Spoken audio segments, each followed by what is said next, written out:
Hey, good evening, Galleon. This is Mayor Tom O'Leary, podcasting once again on a Monday. We made a decision, and I'm not sure announcing it's the right word, but we're going to do these every Monday. As we have viewers and the spidering of how the internet works, it gets spread to a lot of people. And it seems like every weekend when I'm out and about in the community, I talk to somebody who is totally unaware of something that happened or is going to happen in the community. And so while some people may want to see and hear less of this, you can always not play along or not participate. But I've really been convinced, I think we here in the mayor's office are convinced we should do a weekly session. And I'm hoping that we know or realize when we're wearing out our welcome or overexposing stuff. So anyways, we're going to try again tonight. It seems like it's cross your fingers time. We've got three different inserts, and I think they represent some of the things, good things that are going on in town. We're working on a more complete set of pictures and conversations about the park, the playground, and new bathroom, but we've got a couple that we want to run now. Big day on the bike path. But first of all, it's a person that anyone who is connected with Bucyrus schools over the last, I don't even know how many years, but let's just say 10 and think it's right, knows Lori Pennington, and she was, we're lucky enough in Galleon to have her come over and do the food service here in Galleon. And so she's going to do what she did for almost a generation in Bucyrus, and that's feed young kids. So we're excited about that. Matt went out and talked with her a little bit about what she is real proud of. One of the things I first met her was through the JFS, and she was one of the only people in the county that were feeding kids during the summer. And so I took an immediate liking to her and fondness for her, and she did a lot countywide from Bucyrus City Schools to feed kids.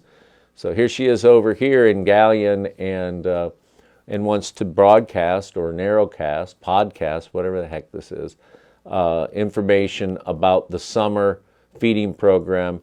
And she'll tell you here in a second, but they got a couple hundred people they're feeding on a daily basis. It kind of blows me away given the few dozens that we had just a few years ago. So I don't know how this works, but I'll stop talking and maybe we'll hit a button. I'm Lori Pennington. I'm with Galleon City Schools Food Service Department. This is my first year with Galleon City Schools doing their summer program, but I'm not new to the program. I've been doing this program for 15 years at other school districts. This year, because of the pandemic, we are allowed to allow parents to come pick up meals. And the meals are free to any child ages 1 to 18. Try to do a variety of foods. We have chicken patties, and of course we send them home frozen. But there's instructions on how to make those items, and how to cook them either in the microwave or in the oven. It's kind of nice since it helps the families in our communities that are struggling, especially with the pandemic, that there's not a lot of food in the household. Where this is just here to help them out as much as we can. So please just bring your kids on down or just come and get the food. We are passing out about 200 a day, so about over 1,000 for the whole week. Wow. So, during the school year, the last 3 months of school, we did over 70,000 meals. So we're just continuing basically the same program. We're just not having the buses available to pass them out.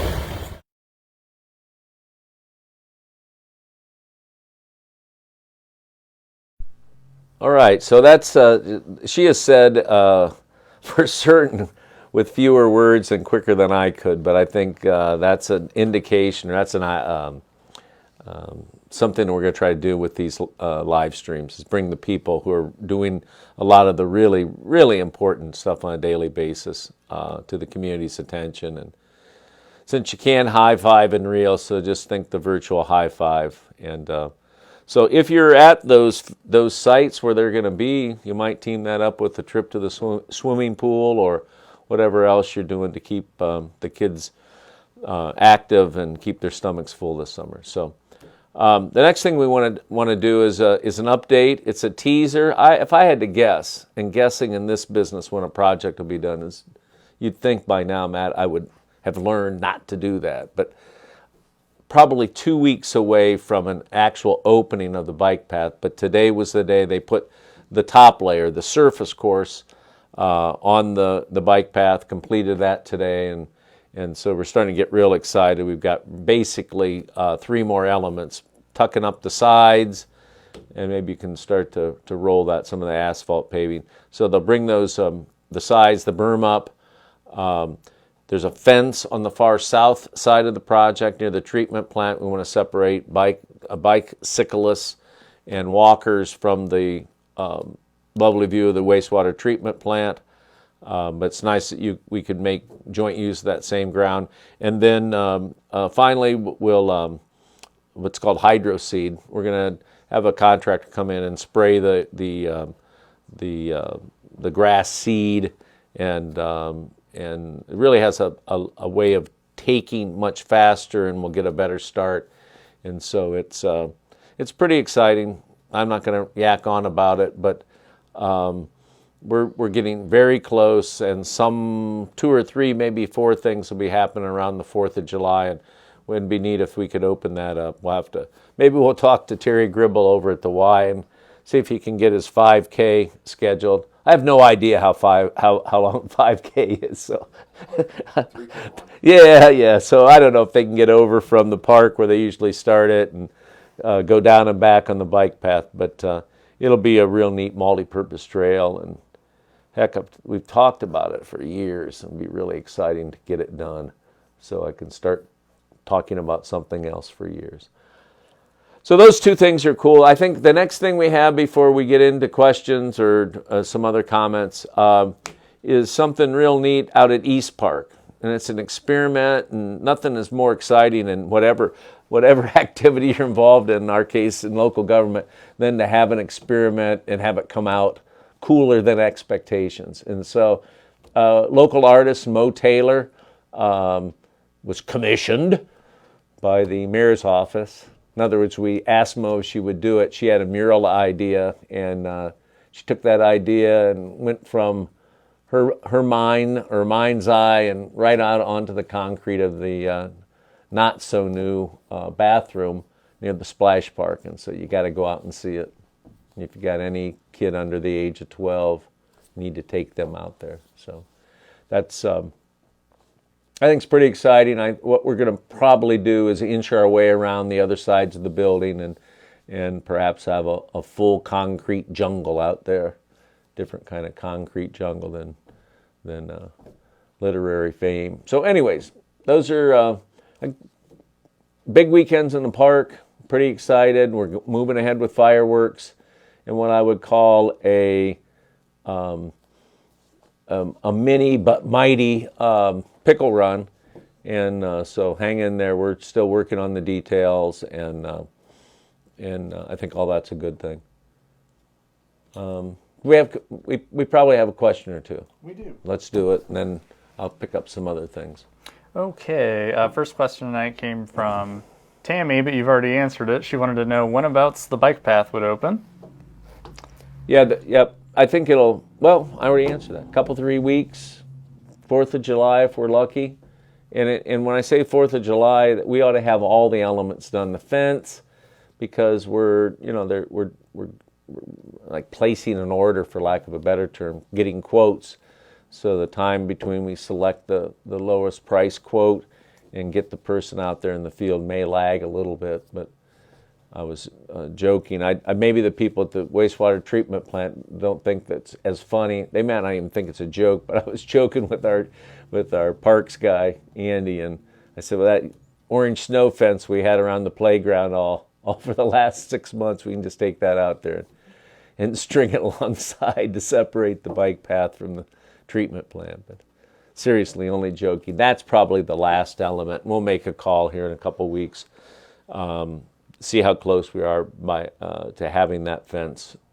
Thought we could move it, but that turned out to be another one of the mayor's brilliant ideas. So we're going to have to install a new one and tear down the probably 30-year-old fence now. So, all right, over answered a non-question.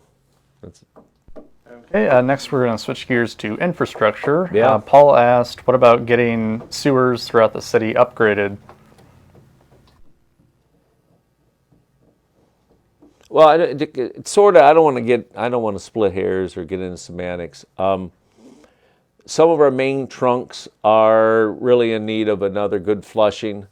The one project that is on the boards, I'm not sure if it'll get done this summer or not. It has to do with down in Heisey Park, running parallel to the creek, is one of the main trunk lines that carries a lot of the sewage from the north end of town.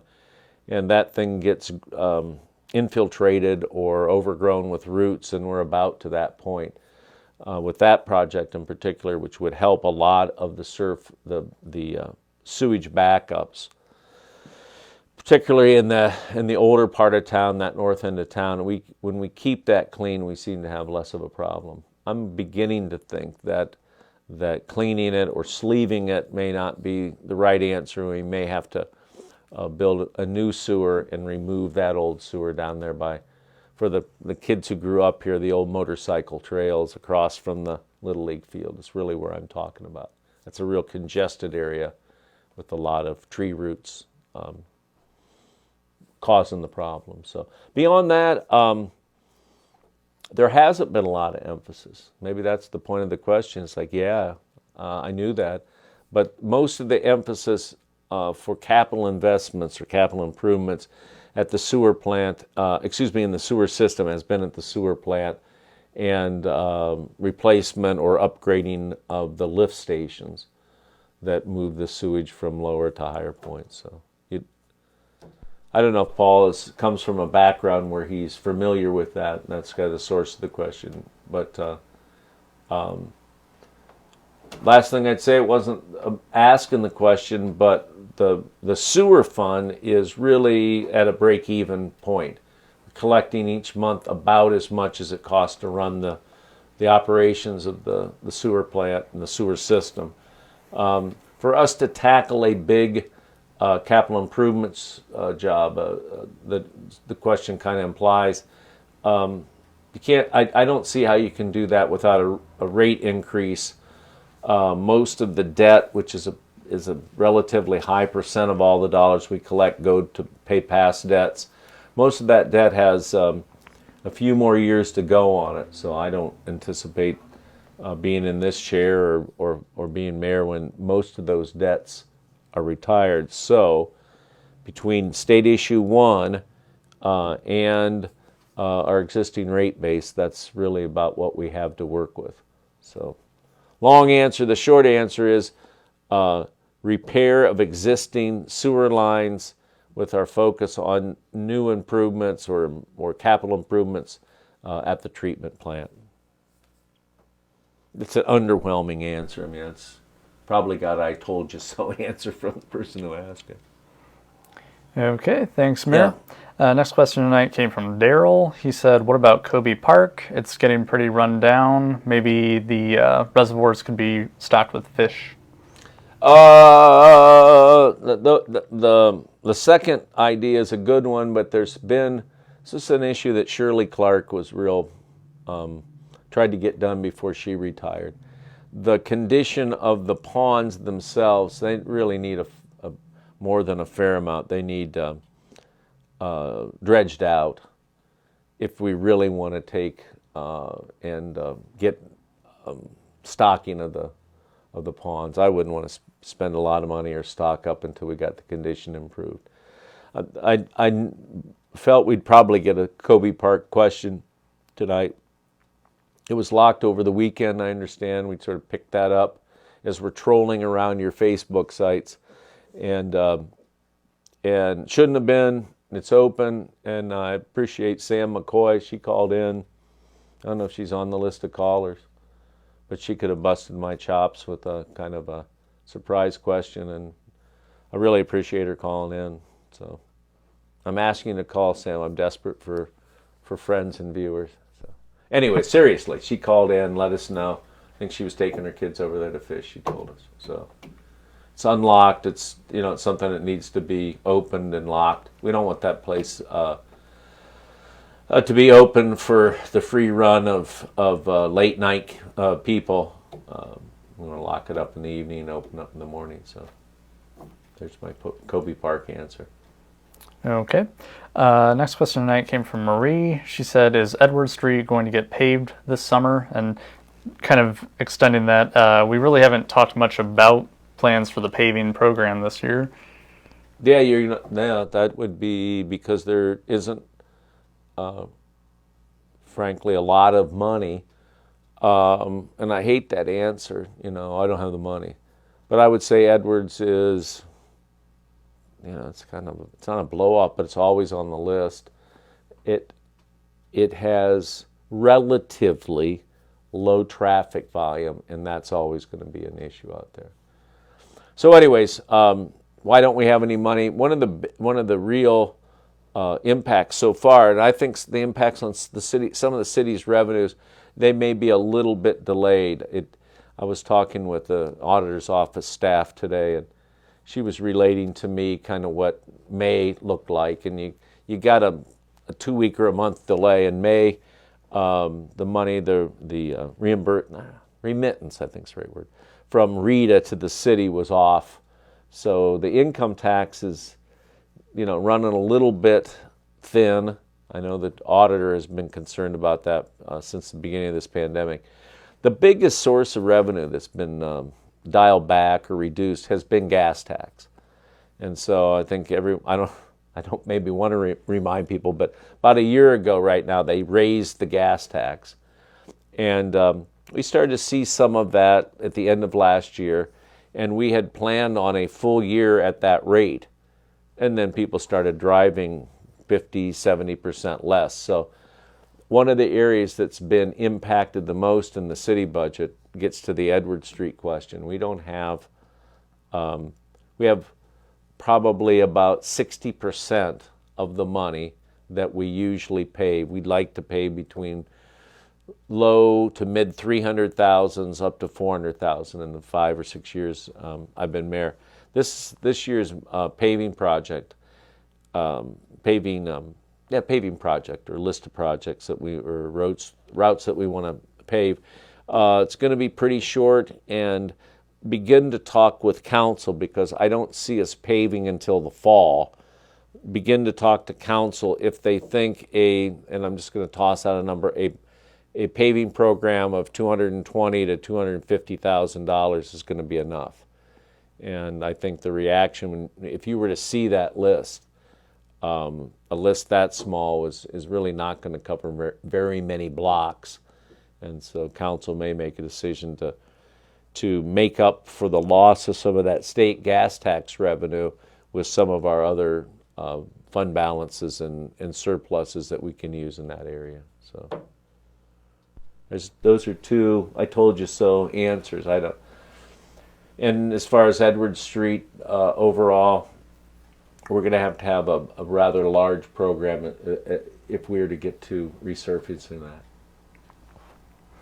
Okay. I think I said, just before you go, I said chip and seal with Edward Street a couple years ago, and it was like the dumbest thing I'd said in weeks. But those lower volume roads that don't have much of a base, we may look at some, probably not, but we may look at some what are called alternative maintenance treatments. If you live on that street, that means that doesn't mean good things. So we're going to resist chip and seal, but that might be it's a commentary on Edward Street. Okay, thanks, Mayor. We're going to stick to infrastructure for another question here. Cindy asked, have they started working on Charles Street? Yeah, I think yes is the answer. I'm tempted to, anybody who's out there living that is, I'm not sure they'd be certain. They've been out there working for weeks. One of the critical, to use a baseball analogy, kind of rounding second and heading to third. And I wouldn't say they're rounding third heading to home, but they were working on the lift station there, which will is kind of at the heart of moving that sewage uphill back into in around and into Kobe Park to tie into an existing sewer. So that's a big part of the project. When they get that completed, then they'll tie in the rest of the sewer heading, excuse me, back west to the crest of the hill, and the contractor has a completion date at the end of the month. But I, to be honest with you, I don't expect them to get there. But you never know; miracles will happen. So they have been working on it. We've been calling it phase one. Matt and I kind of work on noodling up where to pull different funds and how to fund the second phase, which is the tie-in of the residents and businesses. So our plan is to get this contractor to finish up on the main of this new extension of the main, installation of the lift station to get the sewage up to the grade of the existing sewer. And now, after that's done, we'll go back and begin to contact and work with the residents to tie in to that sewer. Still think it's going to be between $3,000 and $5,000. So what we're working on is to come up with other usable sources of income, so that our idea of extending the sewer doesn't present a $5,000 unwanted present to a resident that felt like they had a decent functioning septic system. So, yeah, I'd like to. One of our councilmen is often asking me about that. So he must have had a friend call in this week and ask me about Charles Street. It's in his ward, and it's gone on far too long. So I'll say one more thing about that. Sorry, y'all. Is that we put up a traffic signal so as to move the traffic better. We had a state route out there closed for the longest time.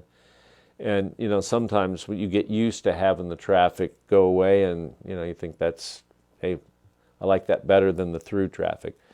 So that traffic signal should be up and functioning. If it isn't working for the neighborhood, if it's really more of a headache or it's caused more problems than it's solved, we need that feedback. So people, it's funny, they know how to get feedback to the mayor's office. I don't have to give them the phone number. So, all right, enough on that. Okay, I had another paving question. This one Yeah. came from Nicole.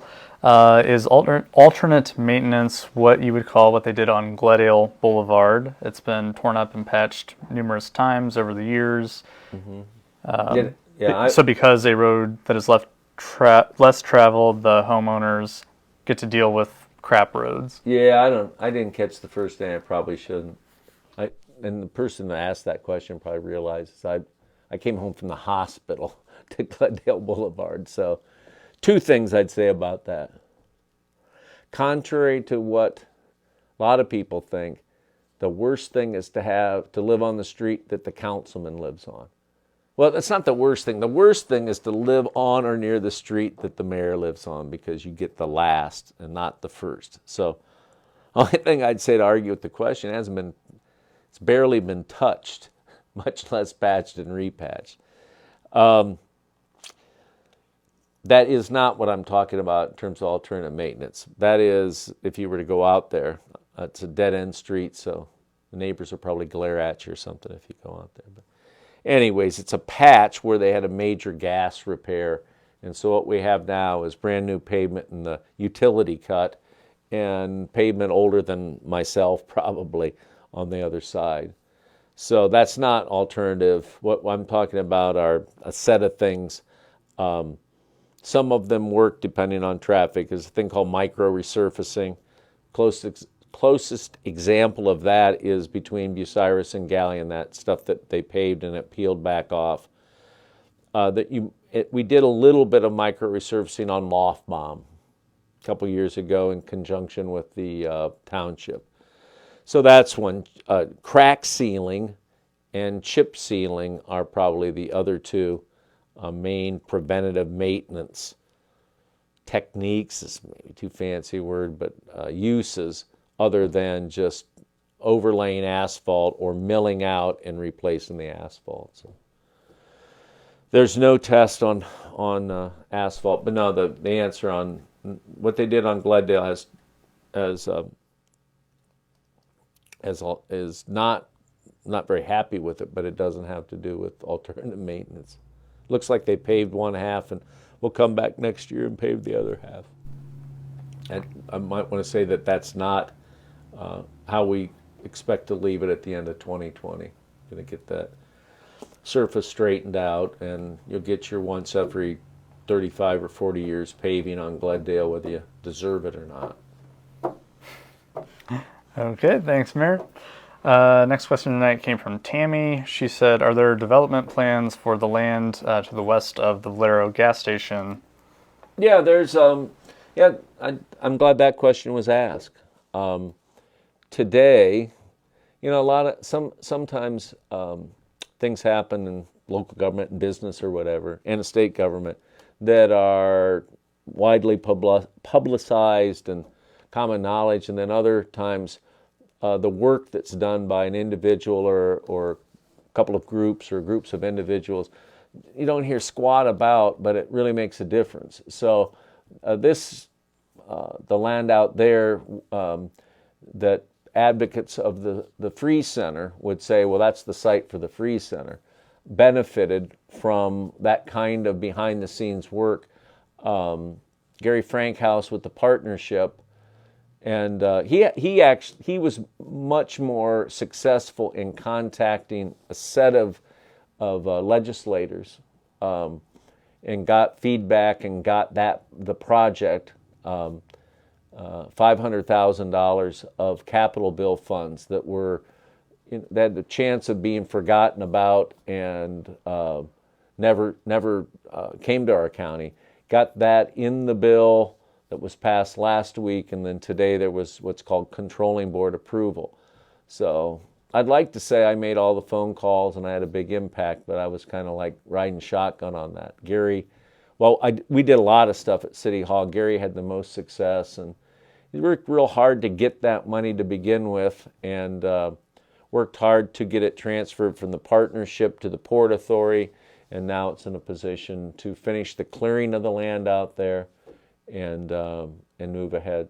So, it's for a lot of reasons, none of them good ones, but none of them excuses. That has moved slower than I think proponents of development out there wished it would, but it's the people wanting an easy answer. They're probably going to get a Dollar General, because hell, they can put those up anywhere, and they add a certain amount of value.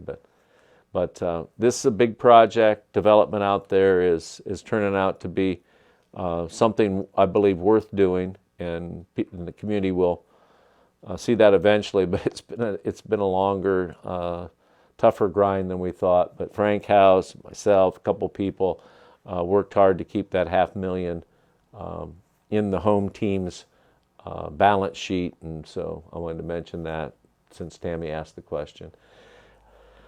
So anyways, there's going to be more development out there, and it'll maybe take me off the hook from some of the critics that wonder why the city is invested like they have out there. But that's how it is. You do things and you're judged by their results, not by your intentions. So. What else we got? That is all I have for questions. That last question kind of allowed me to say what I wanted to say in rounding up tonight, that, good news again. We've had actually 3 pieces of good news. Been kind of griping about state government the last couple of these live streams, and if you're a regular viewer or whatever, you've heard that, seen that. But the county has done real well over the last couple of 3 weeks, and you have to, it's really appreciated, and you got to recognize when things go well. And so we've been able to secure a major loan for the redevelopment of Pico. We've got the money for the rec, what it used to be called, the Free Center as it's currently called, and the CARES dollars are somewhere between Columbus, those would be dollars coming from the federal money, the sort of recovery money, and they're somewhere between Columbus and Bucyrus on their way to Galleon. And so we'll have a committee meeting on Wednesday. One of the items will be discussing, Finance Committee will be discussing legislation the state requires us to pass before we can receive our money. So I won't editorialize on that. I'll just encourage we get that passed and go on. So I guess another caller. Yes. Good. I didn't want to go home yet anyways. The street lights aren't on. And Mom said I didn't have to come home till the street lights are on. Yeah, I had a question come in late from Mark. He said, is the Sleep Inn Hotel in foreclosure? Yeah, it's open though. Yes, but it's open. How's that for a short answer? I refuse to elaborate. No, I don't know what to say about it. There's definitely a market out there, and I think some of the disappointment in the initial owner going through these financial problems is that the pop-up development didn't happen as fast. But we know, I know enough to help get a hotel to come to town. I don't know much about running one. I don't act like I do. I don't want to come across like that. But we could tell, meaning City Hall, the kind of revenue, the kind of business that the hotel was doing based on how we got our little bed tax. So you can just back into it with a little arithmetic. And so prior to the COVID, probably weren't doing great, but they were bumping along. But in direct conversations with the owner of the Sleep Inn out there, his business got hit. You know how they say 7 ways from Sunday or something like that, isn't that the expression? He had 7 hotels that he had built in a relatively short period of time. And with what happened and is continuing to happen with the travel and tourism, the hospitality, whatever, the hotel business, he got hit 7 days from Sunday. So second half wasn't the question, but the second half of my answer was, I guess they're open again. And so we want to do what we can as they work through foreclosure and whatever comes from that. But it's a nice facility. It'd be a shame if whoever is the successor buyer comes in there about the time the Free Center's open and other development happens, and they walk in, kind of like after the gold mine was discovered. So,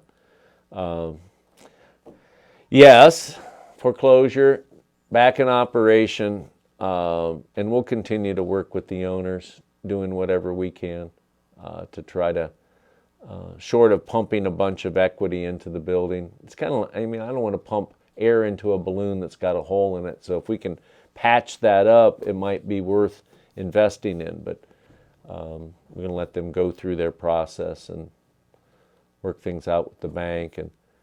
And our position's secured from a debt point of view.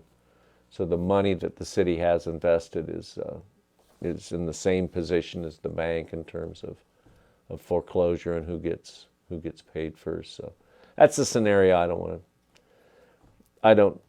want to get to, and I don't think that's the city's approach. Cause it to go under and then bring it back like a phoenix from the ashes. So we're going to try to work with them, see what can be done in the meantime. Wouldn't be the first place in the world that was foreclosed and kept going and in fact recovered. So.